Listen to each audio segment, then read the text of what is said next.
Transmitiendo ya estamos. Muy buenas a todos, bienvenidos, bienvenidas. Es todo un placer pues que os paséis por este directo, ya sea como bien digo en diferido como en directo. Así que es todo un placer que te tomes este tiempo para estar aquí conmigo y con David, ¿vale? Entonces en este directo vamos a estar tratando sobre todo el envejecimiento, la actividad física, el entrenamiento en adultos mayores y también encaminado un poco con las patologías más prevalentes y cómo esto puede ayudarnos a prevenir ciertos contextos que son epidémicos realmente hoy en día. Así que vamos a estar tratando esto con David Peñalver, ¿vale? Que es graduado en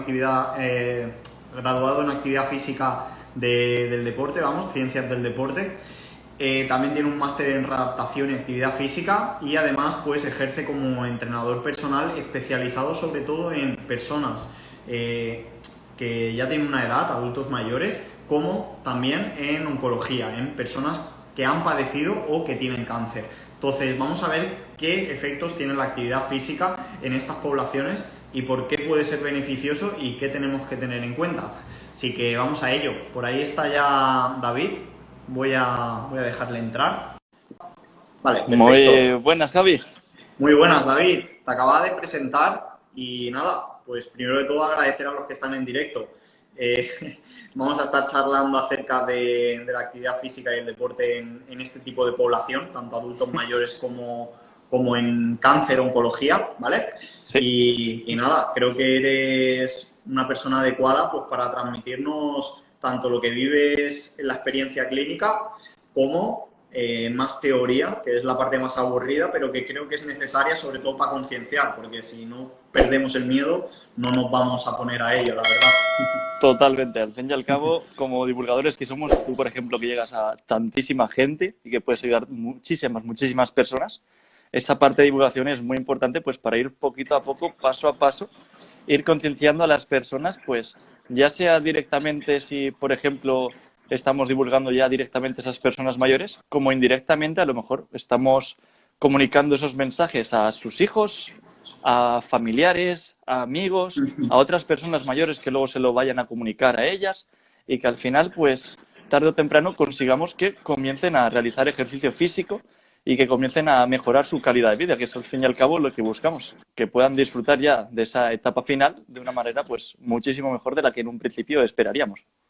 Totalmente, no sé si estarás de acuerdo, pero la mayor parte, al menos yo lo que he vivido, de adultos mayores que te vienen a la consulta o a que les entrenes personalmente, suelen venir por sus hijos más que por su propia decisión. Es decir, que normalmente vienen impulsados por esta concienciación que ha habido previamente. Entonces, sin este trabajo de divulgación es muy difícil llegar a ese paso final donde ya están decididos. Entonces, creo que es una manera de abrir la puerta y dejarla entreabierta para que ellos, por ellos mismos, acaben abriéndola. En este aspecto, David, ¿qué crees? ¿En qué nos puede beneficiar el ejercicio en adultos mayores? ¿Qué destacarías sobre todo? Podemos destacar en distintos modos. Podemos aplicar directamente desde el modo del espectro más físico, digamos, ¿vale? Gracias a que vamos a trabajar esa fuerza, esa resistencia, pues vamos a lograr tener una mayor calidad de vida. ¿En qué sentido? Vamos a desarrollar unos mayores niveles de fuerza, por lo tanto, vamos a poder realizar actividades que a lo mejor anteriormente no podíamos hacer. A lo mejor lo que es levantar una garrafa de agua y dejarla encima de la encimera, a lo mejor en un primer momento no podemos hacerlo, pero luego, conforme vamos progresando en nuestro entrenamiento, al final logramos realizar eso. Luego también en tareas pues tan simples que podríamos pensar nosotros mismos como andar. He tenido casos de una persona mayor que ha empezado a trabajar conmigo y andaba a 1,5 kilómetros por hora. Claro, imagínate el desgaste que supone para esa persona, pues a lo mejor simplemente bajar al parque para que le dé el sol. Pues claro, una vez ha empezado a trabajar, al final llega a andar a 5 kilómetros por hora y claro, ya pues digamos que está en la media de ese grupo y por lo tanto pues ya puede hacer una vida muchísimo más normal. Por lo tanto, ha ganado ese aspecto físico, pero claro, no se queda simplemente ahí. Y es que aparte del plano físico, luego está pues el plano mental. Y gracias a todas esas mejoras vamos a lograr, por ejemplo, reducir pues los índices de depresión también en personas que ya tengan esa depresión o esos síntomas que vayan a llevar finalmente a esa enfermedad, pues vamos a conseguir también que se reduzcan. Por lo tanto, vamos a también lograr eso. Y luego también tenemos la parte de socialización, perdón. Una vez logramos que esa persona pues pueda moverse más, sea más independiente, pueda salir de aquí para allá, pues también va a poder seguir relacionándose con personas, ya sean de su mismo grupo de edad o también, pues a lo mejor incluso personas más jóvenes. Por ejemplo, en el gimnasio, una de las cosas que más le gusta a estas personas es poder relacionarse, en este caso, pues conmigo como entrenador o contigo como fisioterapeuta o con el entrenador que tengan. Al final, son personas que, por desgracia ya en esta etapa, tienden a vivir solas y, por lo tanto, gracias a que van a ese centro de entrenamiento, pues hablan con las personas, se relacionan, se comunican, muestran cómo están, por lo tanto se les puede también ayudar y al final estamos ayudando en distintos planos, tanto el físico, que sería el principal, como a nivel psicológico y a nivel también social. Al final, esto del entrenamiento, como siempre, se ha simplificado en cuanto a la estética, es decir, se ha quedado todo en la superficie, en algo muy superficial. Y a mí me gustaría rescatar esto último que has dicho, sobre todo la parte del declive cognitivo, y es que hoy en día sabemos que enfermedades como la demencia, el Alzheimer, que es un tipo de demencia, son epidémicas y el pronóstico para estos años futuros es que siga subiendo este tipo de patologías. Entonces nos pensamos que esto o nos toca o no nos toca, pero la realidad es que hay factores que son modificables como el estilo de vida y se ha visto como el ejercicio físico es un factor protector para esto. Y hay más cosas alrededor de esta demencia, el aislamiento social, esa falta de un círculo social también es un factor contribuyente. Entonces vemos como el ejercicio a veces puede ser un punto de unión entre muchos factores modificables que pueden ralentizar este proceso y hacer que no aparezca. Entonces, ver que dentro de la actividad física y dentro del envejecimiento hay un campo muy amplio que muchas veces desconocemos incluso. Totalmente. A veces, de hecho, vienen por el tema de que les han recomendado que el ejercicio es importante. Evidentemente mejoran, pero luego se quedan también por esa parte social, esa parte también cognitiva, ya que de hecho una persona mayor pues al final tiende a ser más sedentaria. Pues al final pues eso se va aislando y por lo tanto pierde esa parte social.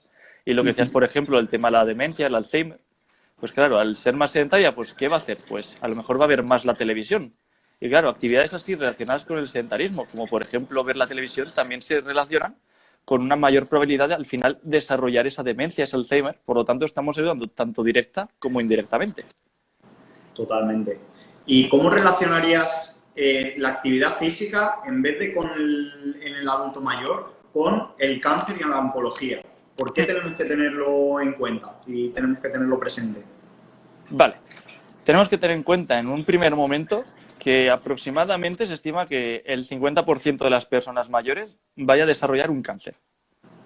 Eso, pues conforme va aumentando la edad, pues va aumentando la probabilidad y al final las personas de más de 65 años van a tener pues un 50% de probabilidades, digamos, de desarrollar cáncer. Por lo tanto, ahí el ejercicio físico tiene un importantísimo papel, tanto antes como durante, que muchas veces se piensa que no hay que entrenar durante el proceso de quimioterapia, como después por todos esos efectos secundarios que puede dejar tanto el cáncer en sí como también el tratamiento del cáncer, ya que al final es un proceso pues, que es tóxico para el organismo y por lo tanto luego pues, hay que hacer una posterior rehabilitación y luego de nuevo una readaptación física para recuperar el máximo nivel posible. Entonces, traer de base un buen nivel de condición física a nivel cardiorrespiratorio ya nos va a hacer que en la amplia mayoría de los tipos de cánceres se reduzca la posibilidad de muerte en un 40%, simplemente por tener un buen nivel de condición física. Evidentemente, aparte del ejercicio físico, influye pues también un estilo de vida saludable, como una buena alimentación y un bajo nivel de sedentarismo.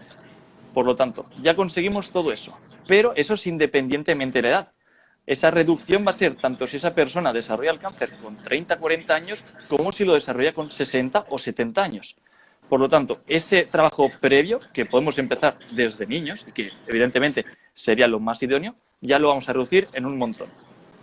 Por ejemplo, en cáncer de pulmón sí que es algo más bajo, es del 38%, que sigue siendo muchísimo, simplemente por tener un estilo de vida adecuado. Pero claro, el cáncer de pulmón viene a ser la mitad de las muertes que se producen anualmente en España debido al cáncer. Por lo tanto, de nuevo, simplemente por eso vamos a lograr un gran nivel.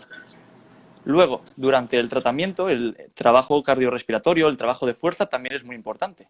Como hemos comentado previamente, uno de los problemas que tiene el tratamiento del cáncer al final es la pérdida de masa muscular, de fuerza, al final deriva pues, en la caquexia, en la sarcopenia, y al final todo eso nos va a lastrar a nivel físico, evidentemente, pero también a nivel metabólico.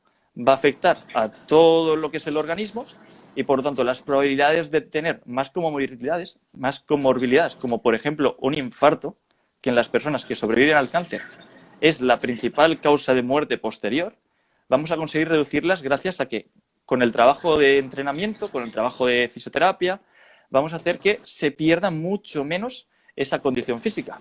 Y luego ya, una vez hemos tenido esa suerte de poder pasar esta terrible enfermedad, pues al final, de nuevo, gracias al ejercicio físico, pues volver a recuperar lo máximo posible para tener la mayor calidad de vida posible, tanto para reducir las posibilidades de un nuevo cáncer, como por ejemplo las de un infarto, o también pues cualquier otra comorbilidad que pueda surgir o problema que nos deriva al final a un peor estilo de vida y que podamos disfrutar. Buenísimo. Al final tenemos que considerar esta actividad física y este ejercicio como una polipíldora que realmente tiene efectos multisistémicos, que no actúa en una sola variable, que no es solamente mantener o ganar masa muscular, sino que puede ayudar, como bien digo, de manera multisistémica en varios componentes a la vez, y tenemos que tenerlo muy presente. Y me gustaría destacar algo que has dicho, que es que el envejecimiento empieza a sumar papeletas para tener ciertas patologías o ciertos contextos que no son favorables. Pues, como bien has dicho, la sarcopenia, la osteoporosis, que no la han mencionado, pero la añado, ¿vale? El cáncer, etcétera. ¿Qué pasa? Que a mi modo de ver, creo que el envejecimiento, no sé si estarás de acuerdo, se ha mal conceptualizado. Es decir, sí. En cierto modo confundimos la edad cronológica, que no podemos cambiar, es decir, si yo he nacido en el 1970, he nacido en el 1970, esto no lo puedo cambiar. Pero en cambio, la edad biológica, sabemos que tiene ciertos contribuyentes que podemos actuar sobre ellos para no revertir, porque el envejecimiento no se puede revertir, pero sí para frenarlo. Totalmente. ¿Qué quiero decir con esto? Al final sabemos que en cierta edad tenemos un pico, por ejemplo, hormonal, de masa muscular, de masa ósea, etc. Ese pico, hay investigadores pues, que lo hallan entre los 30, entre los 35, hay personas que incluso hay un grupo de investigación que lo han reducido a 20 y pico, ¿vale? ¿Qué pasa? Que a partir de esa edad ya empezamos un declive hasta que nos morimos, para así decirlo. Claro. ¿Qué pasa? Que este declive no tiene por qué ser demasiado acentuado, es decir, dependiendo de nuestros hábitos, dependiendo de la actividad física, del estilo de vida, etcétera, que son factores modificables, como bien digo, podemos frenar esa bajada y, por ejemplo, llegar a nuestro fin de la vida sin tener que haber pasado por cosas que ya estamos normalizando. Es Totalmente. decir, una pérdida de funcionalidad, que ya parece que a cierta edad ya no puedes hacer ciertas cosas. Por ejemplo, el dolor, que también se ha mal conceptualizado. Se dice que a cierta edad ya es que es normal tener dolor. Esto es un mito muy común. O, por ejemplo, que ya no puedes hacer actividad física o deporte en cierta edad porque ya no es tu hora, por así decirlo. Entonces, se ha malinterpretado cositas que estamos viendo con el concepto de envejecimiento saludable que no es así, que no es así. Entonces, yo creo que desde aquí es importante desmitificar este tipo de cositas. No sé si estás de acuerdo. Totalmente, básicamente al final es lo que has comentado. Es muy importante que veamos ese proceso de envejecimiento como es algo normal, pero que no tiene que ser así porque sí, que hay muchas variables que pueden influir. Y obviamente, pues nunca va a ser tarde para realizar ejercicio físico. Y aparte del ejercicio físico, pues en tu caso, que eres fisioterapeuta, también me gustaría preguntarte cuál es el papel que tiene la fisioterapia de cara al trabajo con la tercera edad, porque también es una pieza muy importante y que a veces a lo mejor incluso se deja en un segundo plano por detrás incluso del ejercicio.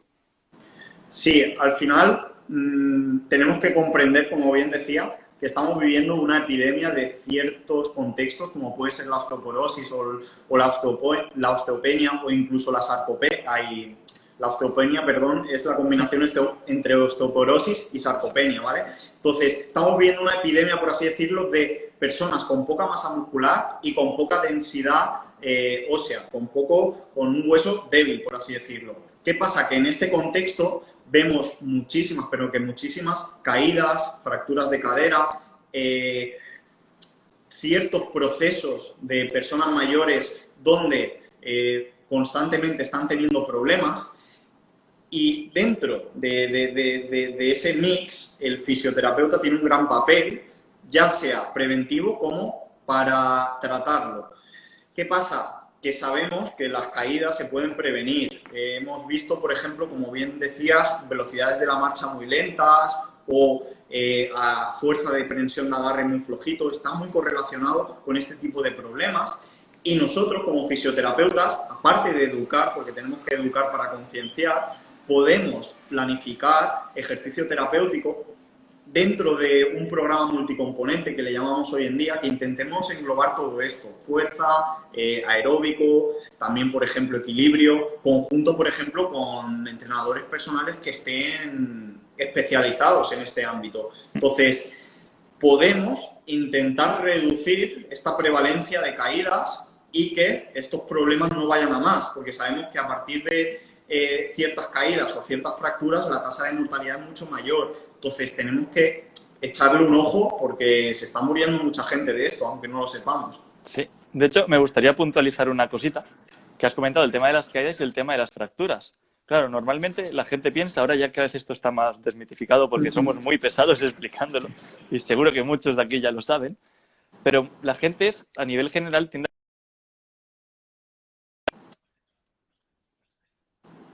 normalmente suele ser al revés, se produce esa fractura de cadera que lleva después a esa caída. Y por lo tanto, se ha roto antes de caerse, cuando llega al hospital esa persona, pues el médico cuando lo ve se asusta porque dice, hostia, que se ha roto la cadera. No se ha caído y se ha roto, sino se ha roto la cadera, luego ya pues, se ha caído porque no ha podido mantener el equilibrio y como decías, a nivel de mortalidad es uno de los factores más graves, ya que pierdes prácticamente toda la dependencia que tenías, toda la independencia que tenías, dependes por tanto de otras personas, pierdes también calidad de vida porque no te mueves tanto y al final pues eso es un círculo vicioso que adelanta acontecimientos pues que nadie quiere al fin y al cabo. Esto es súper importante, que al final parece que vemos las cosas de manera aislada, pero que todo está interrelacionado, que no se trata de tener poca masa muscular, no se trata de tener huesos frágiles o tener cierta fragilidad, que no se trata de hacer actividad física o no, sino que todo se retroalimenta. Esa persona con problemas de masa muscular probablemente se siente más dependiente, al sentirse más dependiente tiene una tasa de depresión mayor, se siente con peor autoestima, se siente su autoconcepto es totalmente distinto a si tuviera más fuerza. Entonces, que todas las variables van interrelacionadas y tenemos que verlo desde esta perspectiva, que cuando ayudamos de una manera bastante global y el ejercicio es lo bueno que tiene, que no trata X componente del organismo, sino que incluso esos niveles de aislamiento y ese disfrutar de la vida también lo podemos aumentar si el ejercicio es divertido. Claro, por ejemplo, podemos tirar de clases grupales, de clases acompañadas por un profesional con el cual te relacionas, por una combinación de ambas. Al final tenemos muchas opciones. Sí que es cierto que con la pandemia se han reducido muchas de ellas, como pues las clases grupales, pero a ver si ahora poco a poco vamos recuperando ya con la vacunación, que ya está bastante avanzada y por ahora va bastante bien la cosa, sí, y se puede recuperar todo eso. En adultos mayores no lo sé, pero en fibromialgia, en fatiga crónica, etcétera, hay líneas de investigación muy, muy interesantes donde se hacen terapia grupal de manera a distancia. Es decir, por ejemplo, ejercicio terapéutico en grupo a través de Zoom, etcétera. Entonces, yo creo que la tecnología nos dará también una ventana de oportunidad que será muy interesante. Es verdad que para los adultos mayores la tecnología es una barrera, ¿para qué nos vamos a engañar? Pero más adelante, creo que de aquí 30, 40 años, ostras, habría que mirarlo porque va a ser muy, muy interesante el tener la tecnología presente. Tal cual, porque ya llegará a esa edad la población que ya se ha criado con la tecnología, o sea que exacto. Eso es una barrera que podemos ir superando. Luego, creo que te he cortado, no sé si querías comentar algo más, Gaby. No, te quería preguntar, quería enlazar esto último que hemos hablado del ejercicio físico, enlazándolo con la dosis. Al final sabemos que la dosis es algo controvertido, pero ¿qué nos puedes decir acerca de esto? Sí, exacto. Al final viene a ser un poco controvertido, pero normalmente al final lo que recomiendan todas las asociaciones, ya sea la Asociación Americana de Cardiología, el Colegio Americano de Medicina del Deporte, también las asociaciones aquí en España, pues vienen a ser unos 150 minutos de actividad moderada, intensidad moderada, que podría ser, pues por ejemplo, en una persona mayor, simplemente con salir a andar y marcar un ritmo que veas que le empieza a costar, eso ya estaría contando. Por lo tanto, no tienen que ser 150 minutos de estar con un entrenador encima dándote caña. Porque al principio, cuando transmites ese mensaje, a lo mejor dice, ostras, pero yo no voy a estar viniendo todos los días, a lo mejor no tengo los medios o quiero hacer otras cosas o no me gusta. Hay mucha gente que va obligada a entrenar. Entonces tenemos que tener en cuenta que hay otras opciones que también van a ayudar. Un simple paseo, o a lo mejor te gusta coger la bici, pues coge la bici para ir a ver a otra persona, eso también contabiliza. Incluso, pues antes se pensaba que tenía que ser muchos minutos seguidos y ahora se ha visto que incluso sesiones de simplemente 10 minutos ya tienen muchísimos beneficios. Por lo tanto es eso, y al final vas sumando toda la semana y puedes llegar. Y luego, Sí. pues, sí. Bueno, quería añadir que al final, dentro del ejercicio y de la actividad física, siempre hay ciertas barreras de cara a su implementación. Y ahora que dices esto, yo creo que una de las grandes barreras que tenemos es la propia información que damos nosotros, los expertos. Al final, si uno conceptualiza el deporte como que tiene que ser perfecto, bien dosificado, con la técnica perfecta, con un entrenador, etcétera, etcétera, etcétera, ¿qué pasa? Que por puro perfeccionismo va a haber una parálisis por análisis. La persona va a estar diciendo, ya, pero es que no lo tengo todo optimizado, mejor no hago nada.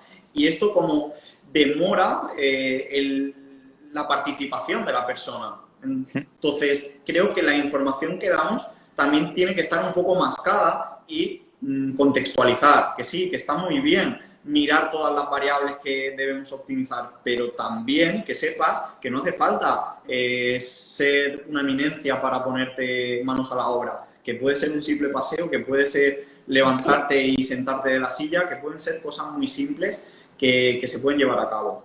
Y algo importante, que es mejor mal hecho que nada, que esto es importante. Exacto. Es más vale hecho que perfecto, porque si esperamos a la perfección nunca llega. Sí. Y luego, ahora que comentabas el tema de las barreras de entrada, claro, esa es una de las barreras que tenemos. Otra, como has comentado anteriormente, puede ser la de la tecnología. Pero, ¿qué otras barreras se puede encontrar la gente de la que se encuentra en la tercera edad respecto al ejercicio terapéutico o la fisioterapia? Yo, por lo que más he visto, sobre todo son creencias. Al final, no sé si conoces un modelo del sentido común, que cuando hay un problema, normalmente este problema tiene una representación. ¿Qué pasa? Que esta representación viene condicionada por muchos otros factores como la cultura, los aprendizajes previos que ha tenido esa persona, los mensajes que recibe de los medios, lo que le dice el médico, lo que le dice la familia, etcétera, etcétera. ¿Qué pasa? Que todo eso afecta a la representación y la representación en sí misma afecta a las conductas que tiene la persona. ¿Qué pasa? Que normalmente esta representación está mal conceptualizada. Tenemos creencias arraigadas como que con el envejecimiento ya no es óptimo hacer ejercicio porque eso te puede malgastar aún más. Es decir, a mí me lo han preguntado, es decir, hostia, yo ya tengo una degeneración, con el ejercicio lo voy a degenerar más. Entonces, esto es una creencia súper errónea que te va a limitar iniciarte en la actividad física sí o sí, porque si crees que el ejercicio te va mal, ¿cómo vas a hacer ejercicio? Porque te malgasta las articulaciones. Entonces yo creo que esa es una barrera muy, muy importante, las creencias que tenemos que intentar romper a partir de esta concienciación para que las personas se pongan manos a la obra. Entonces, dentro de esto, ¿tú qué barreras más has visto? Sí. Aparte. A ver, al fin y al cabo, como has dicho, el tema de creencias viene a ser prácticamente todo psicológico. Otra de esas suele ser, bueno, pero eso pues a mí no me va a servir. Normalmente eso está relacionado con yo ya soy una persona mayor, por lo tanto el ejercicio físico ya no me va a hacer nada. Y tal y como he comentado, por ejemplo, con el tema del cáncer, por ejemplo, para prevenir la mortalidad, es independientemente de la edad. Por lo tanto, aunque tengas 20, tengas 40, tengas 60 años, si tienes una buena condición cardiorrespiratoria, vas a reducir en gran medida esa mortalidad derivada del cáncer. Por lo tanto, eso ya es un factor que dices, ostras, y si encima ya con una persona mayor tiene muchas más probabilidades de tenerlo, pues dices, sí que es verdad que el ejercicio me ayuda muchísimo. Luego, eso normalmente, una vez que empiezan y ven ya esos resultados de que pues, pueden hacer más cosas que antes, esa barrera ya la pierden. El problema es eso, que esa barrera hasta que empiezas no se pierde. Por lo tanto, como educadores físico-deportivos, pues tenemos una importante misión, tanto directa a esas personas como indirectamente pues, a familiares y demás. Sí, al final hay cierta desesperanza de, bueno, yo ya estoy mal, no me va a hacer nada el ejercicio porque ya estoy mal, ya no puedo hacer nada. Claro. Entonces ahí yo creo que hay que rescatar un poquito esos casos de éxito, esas personas que lo han hecho muy bien y han tenido resultados, para demostrarle a la persona que no, que aunque ya tenga cierto contexto, puede mejorar lo que está haciendo, puede sentirse mejor y puede mejorar la situación y simplemente estar mejor consigo mismo. Entonces yo creo que es importante rescatar esto y romper esa representación del envejecimiento, que es lo, Claro. lo que parece que a mí por lo menos es lo que influye muchísimo en la barrera. Luego tenemos otras, económicas, educación, etcétera, porque por ejemplo la fisioterapia es relativamente nueva. Es decir, hay personas que no saben lo que es la fisioterapia. Esa concienciación y educación sobre esto, pues también es muy importante. Entonces, hay varias barreras, es un problema multifactorial, pero la información, ostras, es súper, súper importante que caigamos en los buenos mensajes. Sí, como has dicho antes, por ejemplo, el tema de los 150 minutos, que no digas, ostras, tengo que hacer 2 horas y media de entrenamiento a la semana. Y digas, no, aquí entran muchas otras cosas. Entonces, esa Sí, sí, sí. información es muy importante, saber también cómo darla, tener ese tacto, para que no sea como algo que ahuyente, sino que sea algo que atraiga. Es que los humanos somos así de curiosos, tenemos moldes mentales ya prefabricados y esto, por ejemplo, es el molde mental de esfuerzo-costo, es decir, ostras, si me va a costar tanto ya directamente ni empiezo, ¿sabes? Entonces hay que evitar facilitar esos moldes, por así decirlo. Total. ¿Qué te iba a preguntar, David? Muchas Sí. veces en este tipo de población hablamos de ejercicio aeróbico, no, ejercicio aeróbico no necesito flexibilidad, pero es que ahora me han dicho que hay una nueva tendencia, que la fuerza es lo más importante, que no, que tengo que prevenir caídas con el equilibrio. ¿Qué tipo de entrenamiento ves más óptimo de cara a un adulto mayor? A ver, en mi caso, obviamente, si se puede, pues yo elijo todo, tanto el apartado de movilidad como el de fuerza, como el de resistencia.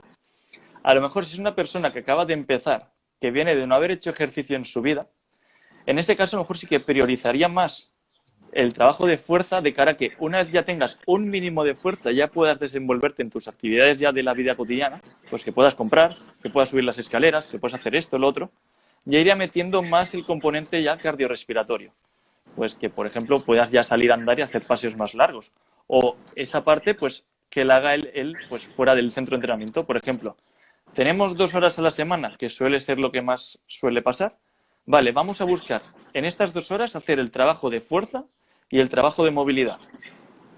Que ya normalmente el trabajo de fuerza pues requiere más técnica y todo y es más complejo. Y luego, por tu parte, vamos a buscar que, pues, por ejemplo, una vez hayas acabado de entrenar, pues ese día a lo mejor puedes descansar, pero por la tarde vas a hacer un paseo.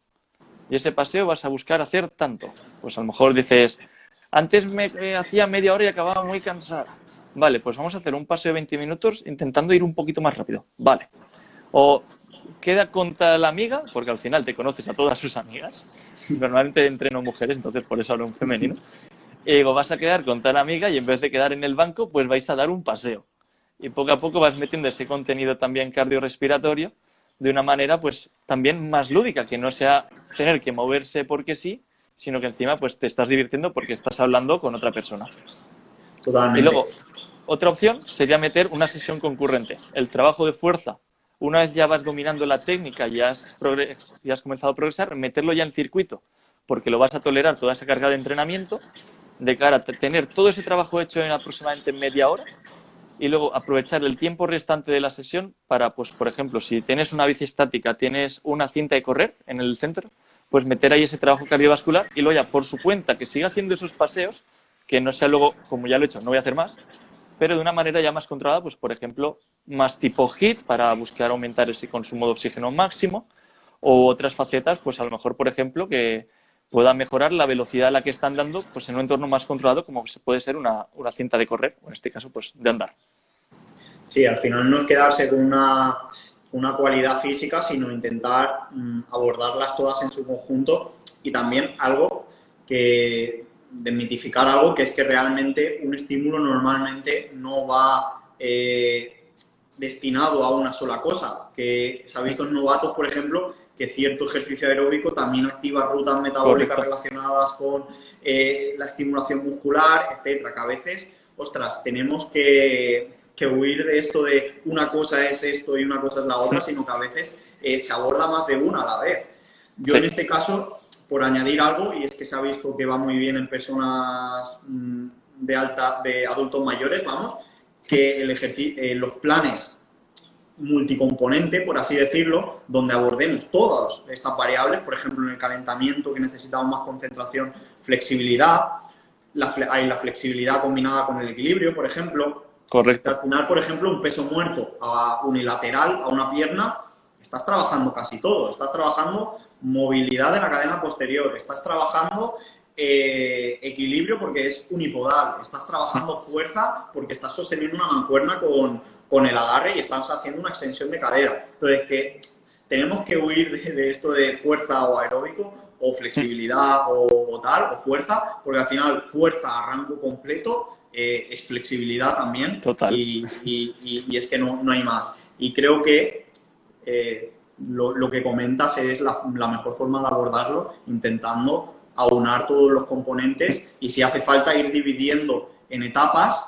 para que sea de más fácil acceso, por así decirlo. Donde la última, que esto me gustaría rescatarlo, es intentar trasladarlo al estilo de vida del paciente, que el paciente no dependa del entrenador personal o del fisio Claro. para llevar a cabo ciertas cosas.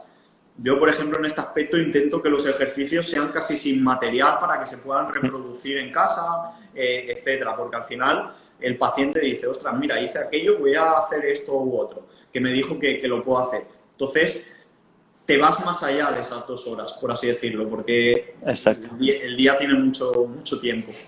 De hecho, eso que has comentado, por ejemplo, en el confinamiento, pues ahí tenía varias personas mayores a las que entrenaba.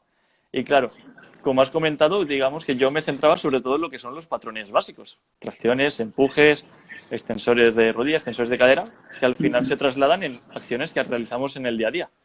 Por lo tanto, como es lo que más trabajamos a nivel de fuerza, luego todo ese trabajo de fuerza podían realizarlo en casa, pues a lo mejor había alguna que decía, pues yo me voy a comprar también una goma porque me apetece.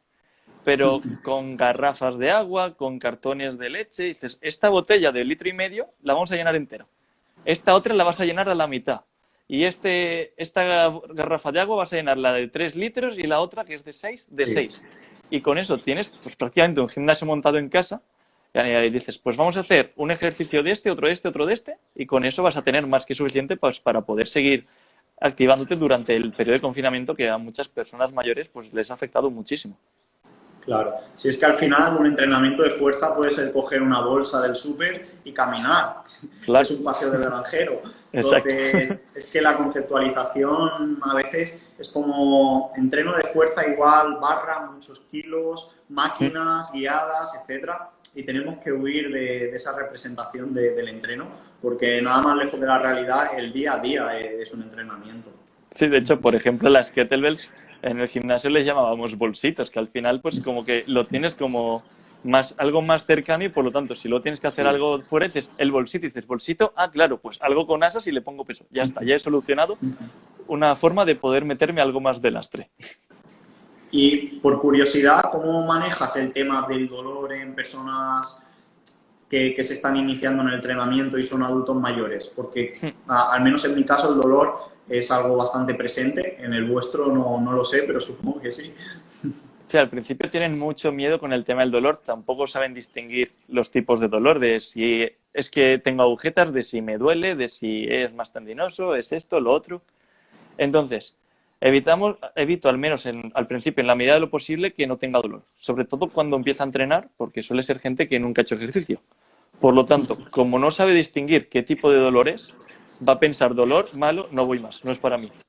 Entonces, trabajar pues con cargas que sean bajas Y a lo mejor un rango de repeticiones máximo que puedes hacer 20, pues trabajar con la mitad. Esa mitad, pues buscar una velocidad medianamente alta, a lo mejor al principio al máximo no, porque a nivel técnico no puede o porque le va a provocar demasiada fatiga, pero buscar que no haya dolor, al menos ese primer mes, que es como una especie de toma de contacto y de adquirir ese hábito, ahí que no haya dolor. Una vez ya está ahí más metida en ese tema, ya ha pasado ese mes, pues a lo mejor dices, vamos a ir reduciendo el rango de repeticiones máximos que puedes hacer, vamos a acercarnos un poquito más. A lo mejor vas a notar cierta molestia en esta zona. Esa molestia es agujetas que se produce por esto. Por lo tanto, no hay ningún problema. A lo mejor para levantarte dices, uy, me cuesta un poquito más levantarme, pero en el momento que des 2 pasos vas a sentir que ya puedes andar normal. Obviamente, sin pasarnos esas sesiones, que no es una excesiva agujeta, pero que ya como que vaya experimentando y sea tipo juego, que diga, ostras, mira, es la molestia que me había dicho, ostras, pues me duele el culete, qué cabroncete, David. Y entonces va asimilando y luego al final, a lo mejor luego resulta que se hace daño por cualquier cosa, y dice, ostras, David, me duele esto. Digo, o sea, ¿por qué crees que ha sido? ¿Ha sido tal, tal? No, el entrenamiento no fue porque resulta que era por esto, que he hecho tal gesto luego en casa y me he hecho daño, y ya sabe que no ha sido por el entrenamiento, y ya va diferenciando poco a poco esos dolores y a lo mejor ya vas progresando más, llevas pues varios meses o incluso años entrenando y ya pues sabe diferenciar dolor y puedes ir a un abanico más estrecho de repeticiones y que no vaya a tener miedo porque sabe que si luego tiene agujetas va a ser simplemente eso y que no es ningún dolor.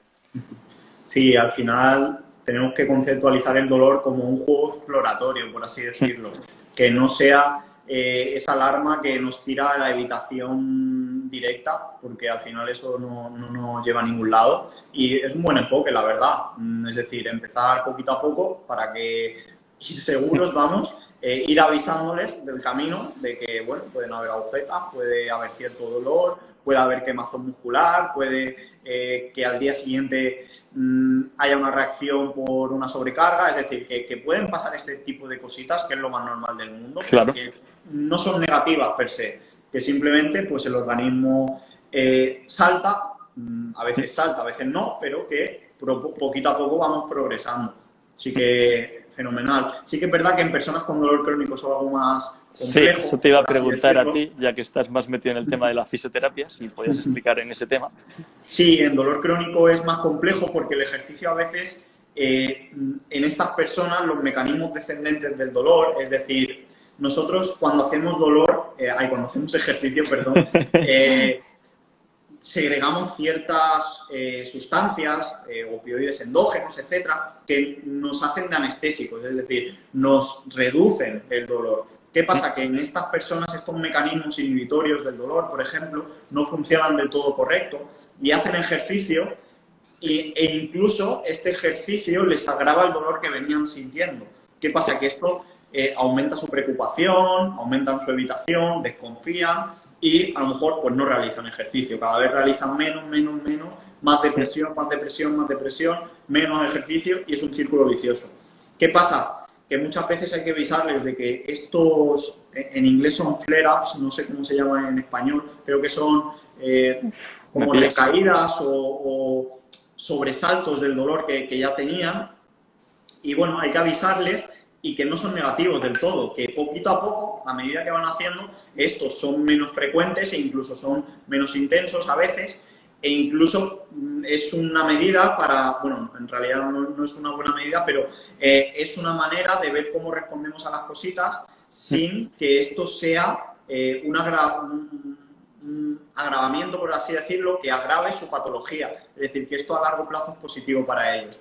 Entonces, en dolor crónico, por eso te digo, es más complejo porque no hay una correlación entre la carga, el entrenamiento, etcétera, con la intensidad del dolor que está sintiendo la persona.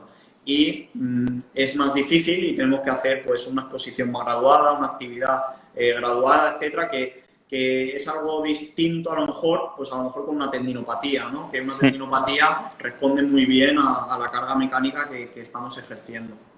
No sé Totalmente. Si se me ha entendido. Sí, sino que nos dejen aquí en los comentarios y ya está. Que si tienen alguna pregunta también pues adelante, que la hagan.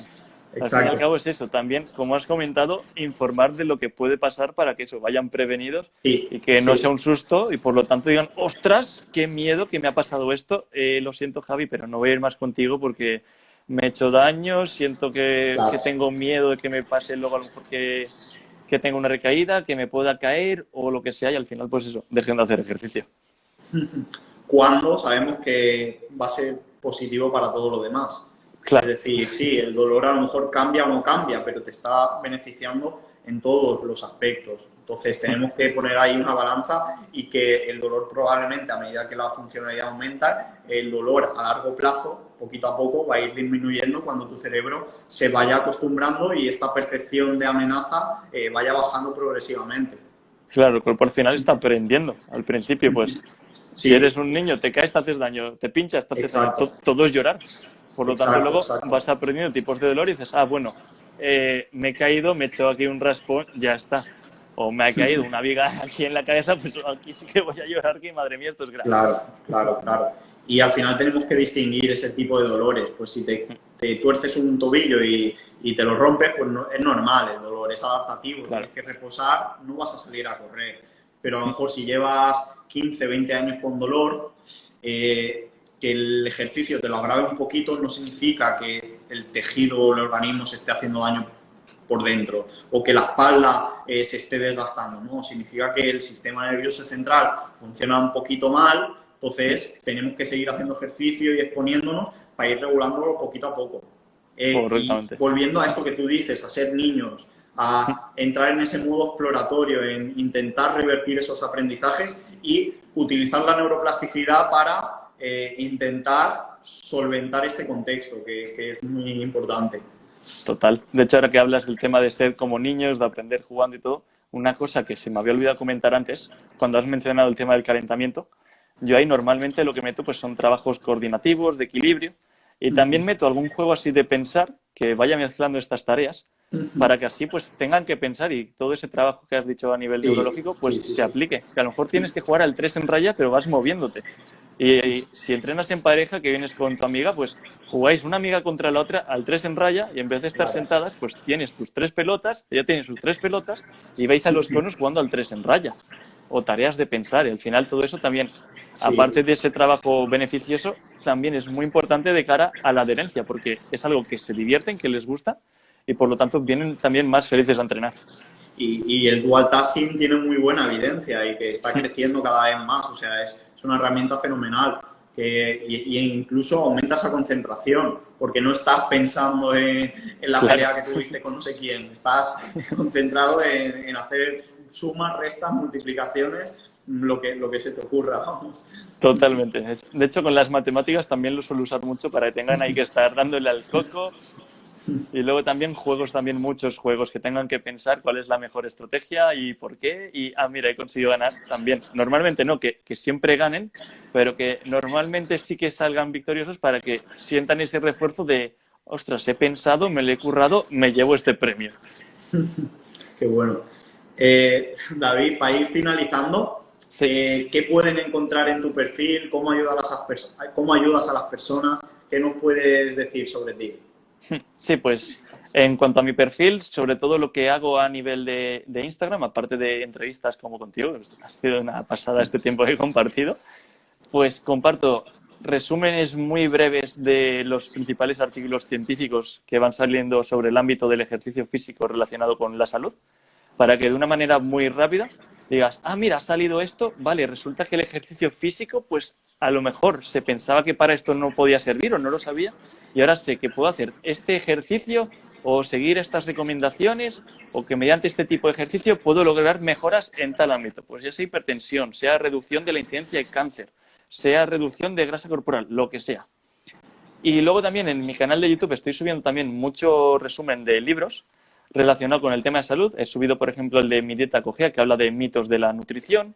Ahora estoy subiendo el de Más vegetales, menos animales, que también habla de De los Julio Basulto. beneficios, exacto, a nivel científico que tiene una buena alimentación. Y también he ido subiendo también resúmenes de libros, para variar, sobre libros de entrenamiento. Por ejemplo, el libro de González Vadillo, Pareja Blanco, David González Rosell y demás, Rodríguez Rosell, perdón, y demás sobre el trabajo de fuerza basado en la velocidad. Muy bien. Así que ahí voy subiendo todo lo que voy pudiendo para ayudar a la gente. Creo que es importante trasladar bueno, estás haciendo un trabajo genial porque es lo que te digo, trasladar este trabajo más científico, más de ensayos, más de literatura que poca gente se mete a leer por ciertas barreras que hay hoy en día, pues trasladar todo esto al mundo práctico, más a pie y cómo podemos pues ponerlo en marcha. Porque al final también hay bastantes estudios que por qué la gente no está basada en la evidencia y qué barreras hay para que un fisioterapeuta o un entrenador esté basado en la evidencia. Y bueno, pues también es algo que tener en cuenta. Entonces, todo este trabajo es facilitador y creo que es muy importante. Sí, de hecho, a veces luego me dicen, ostras, David, ¿me puedes pasar el paper en el que has dicho esto? Y yo, claro, te lo paso. Un trabajo Dicen, fenomenal. es como bueno, que haces chicos, un resumen de los más importantes. chicos, chicas, si queréis estar en lo último de entrenamiento, pues en adultos mayores, cáncer, seguir a David, que sube pues toda esta información acerca de entrenamiento. Y nada, pues me lo he pasado genial. Muchísimas gracias a los que estáis aquí, tanto en directo como en diferido, ya sea de una manera u otra. Y muchísimas gracias, tío. Muchísimas gracias a ti, Javi, que hemos tenido complicado ahora por ser agosto el poder hacerlo y vamos, yo estoy encantado de hacer más contigo. Ha sido He una estado de pasada. vacaciones esta semana y he tenido que posponerlo, pero bueno. Más vale hecho que perfecto, como hemos dicho. Exacto, Así que hemos tardado exacto. unos días más, pero lo hemos hecho. Muy bien. Un abrazo, David, y nada, que vaya muy bien. Cierro. Hasta luego, Javi. Hasta luego.